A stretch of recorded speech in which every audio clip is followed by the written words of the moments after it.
Hello and welcome back. I'm Jessica Clemons here on the Ringerverse. I'll be showing up with theories, Easter egg breakdowns, and explainers on all your favorite content. And today, I'll be delivering a much shorter but still great Easter egg breakdown of Secret Invasion Episode 4. I'll be going scene by scene in order of appearance, pulling things you might have missed, and telling you things you just need to know. This podcast doubles as a video, and if you'd like to watch the amazing work our editors did, or you're just a visual learner like myself, you can watch the video on Spotify, theringer.com, or on The Ringer's YouTube channel. The fourth episode might have brought in more evidence to the X-Men's arrival, explored Talos's crappy plan, and dives into nanotech.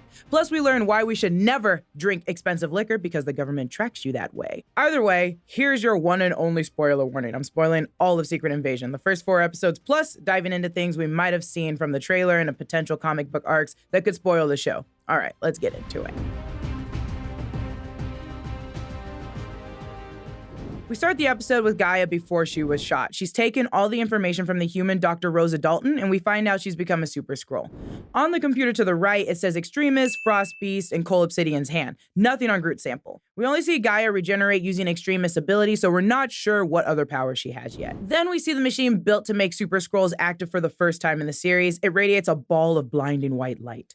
Flashback to 2012, and we're in Paris with Priscilla. She has a French newspaper that says, Le Globe, the Avengers battle for New York. The headline is referring back to the first Avengers movie, the team-up of the century, where Hawkeye, Black Widow, Thor, Hulk, Captain America, and Iron Man took on Loki. During this scene, we have a de-aged 2012 Nick Fury, and this is what Fury looked like in 2012 during the first Avengers movie. They made his skin so much smoother and de-aging, like airbrushed. It's been a while since we've seen a cleaner cut Fury. Also, I just think it's interesting to see a de-aged concept of something we've already lived through and not too long ago.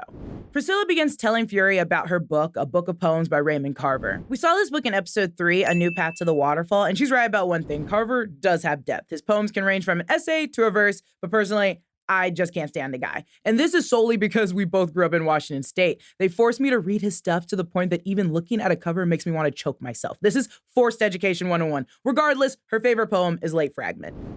And did you get what you wanted from this life? Even so. I did. And what did you want? To call myself beloved. To feel myself beloved on the earth. Okay, so firstly, 2 things. Priscilla said this is a conversation between 2 people, but I read this as Raymond Carver talking with himself. This book is a collection of poems throughout the years, some before his death in 1988. Carver grew up extremely poor during the end of the Depression, married at 19, struggled with severe alcoholism, leading to his divorce in 78. He then remarried the poet Tess Gallagher 2 months before he died of cancer, and the poem Late Fragment is inscribed on his tombstone. So that poem is authentic to Carver's entire life up until his dying day. Did he get what he wanted from this life? I think so. I would say so. Secondly, the poem is accurate to Vara's life as a Skrull and what she wanted from it. In summary, she was loved by Fury. She was loved on Earth. A little on the nose, but whatever. We're taken to St. James Church, where we see Priscilla right after the train station scene in the last episode. The choir is singing Deep River, and what a visual poetic device, a Skrull in a church. Do you think they believe in Jesus Christ? Maybe this is a video for another day, but I'm gonna get into it later. Regardless, it's revealed that Priscilla wasn't in the plan to fire Fury. To her surprise, Rhodey did it. I fired Fury, okay? No, sorry, correction. I DDT'd that dude from the top rope. Yeah, it was like Undertaker level. The DDT move is where you have your opponent in an inverted headlock and you fall down to drive their head into the mat. The Undertaker isn't known for that move. I mean, he's done it, but when Rhodey says Undertaker level, they really should have said Jake the Snake level because he's known for it. I'm just a mild wrestling fan and this part pissed me off. In hopes to persuade Rhodey from killing Fury, Priscilla offers that Fury's old tired ass will be dead soon enough, which is messed up. It's ouch. And of course, Fury has this conversation bugged from the start. Rhodey threatens he'll either kill Fury or Priscilla and struts off. After a less than necessary conversation between Gravik and Pagan, we're at an empty lakeside park with Talos and Gaia. She needs a plan, and Talos offers the most half-assed plan imaginable. We take down the insurgency. You, me, Fury. Once that's done, we go to the president. And we have a big bargaining chip. And we tell him, guess what? Just saved your planet. Now, give me a little something in return, and wait and see what can happen next. After being stuck on this planet, on this rock, in disguise, for 30 years, and that's your plan, Talos. Gaia's face says what we're all thinking, what the fuck?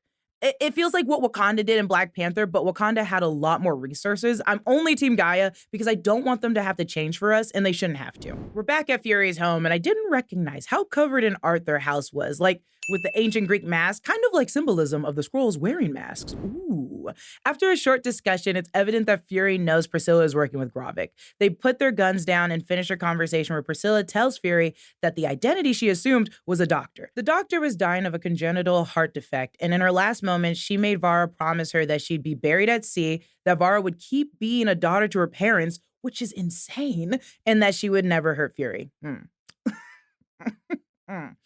In a heart-wrenching moment between Fury and Priscilla reciting Late Fragment, they both shoot their pistols. We don't know who's dead, but we see close-ups of their home and a framed book cover of Dr. Priscilla's decoding the superhuman gene, which could be a reference to the X gene from X-Men. This also means human or Skrull Priscilla was studying it. We don't know whether the book came out before or after human Priscilla's death, so it's up in the air whose idea it was, but still good for us as the fans in the MCU. For those that don't know, the X gene is a major gene needed to be a mutant. We haven't seen the X gene in the MCU yet, but we've introduced some mutants, Namor and Miss Marvel. This little nod paves the way for the X-Men entering the MCU down the line, something we've all been waiting for. Priscilla and Fury couldn't kill each other because love, so they both intentionally missed. Fury leaves and Priscilla knows she must go underground or die, so we can expect to never see these two again unless it's undercover. And luckily, all Vara has to do is take on a new identity, so it's easy for her. Then we cut to a Skrull showering. She folds her towel around her chest, basks in her undisguised self, and it turns into Rhodey. Her name is Rava. This is another Skrull from Marvel Comics.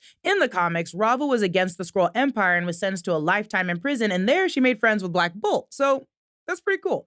When Rhodey steps out, he's met with Nick Fury pushing his 5,000 bottle of Pappy Van Winkle, which we've seen before in She-Hulk episode 2. Holden Holloway was drinking it, so these men just like smooth, expensive bottles of liquor, and they always do. Should I be worried about poison? Poison? No. What? Nanotechs. Nanotech. Nanotech is used a lot of the time, between shifting in and out of costumes. Even Shuri makes fun of how prehistoric some costumes are without it. They used it in the Iron Spider suit in No Way Home and the Mark L. Iron Man suit we see in Infinity War. Even Shuri mentions using nanites in the Black Panther suit to absorb the kinetic energy to shoot people back. Nanites absorb the kinetic energy and hold it in place for redistribution. Very nice. This is also a little callback to the episode 2 when Fury was worried Rhodey was poisoning him at Burner's Tavern. When Fury asks for his job back, Rhodey counters that he'll make things worse and uses the evidence he has of Fury shooting Maria Hill from episode 1, which we know was actually Gravik. But then it's revealed Fury put a liquid location tracker in Rhodey's drink. That's how they follow Rhodey and the president to the ambush. Before the attack, Skrull Rhodey recites a Vladimir Lenin quote to President Ritson.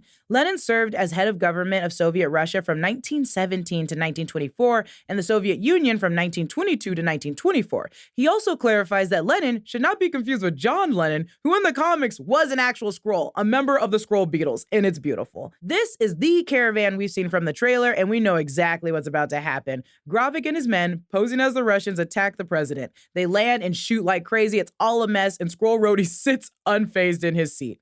All of this, and President Ritson is still unconscious. Fury and Talos arrive to save Ritson, and Gravik wanted to make it look like Russia was doing all of this, but then he uses Groot's powers to strangle a guy, so I don't think it looks like the Russians anymore. When Talos tries saving the president, Pagan shoots Talos in the chest. Talos starts shifting to his original Skrull form, just like we saw the other Skrulls in episode 1 and 2. A soldier notices and aims to shoot Talos, but Fury intervenes saying, "He's with me!" And the soldier turns around with no questions asked. Fury believed humans and Skrulls couldn't coexist in episode 3. He said it was nearly impossible, but saying, "He's with me," made the soldier turn around. This scene, along with Vara explaining the relationship with Dr. Priscilla Davis, was a smack in the face of Fury's theory that they couldn't coexist. Fury tells Talos to hang on, he'll be back, and once again, Fury fails. Gravik is disguised as a soldier and stabs Talos. We're left with another episode of someone dead on the ground, or are they?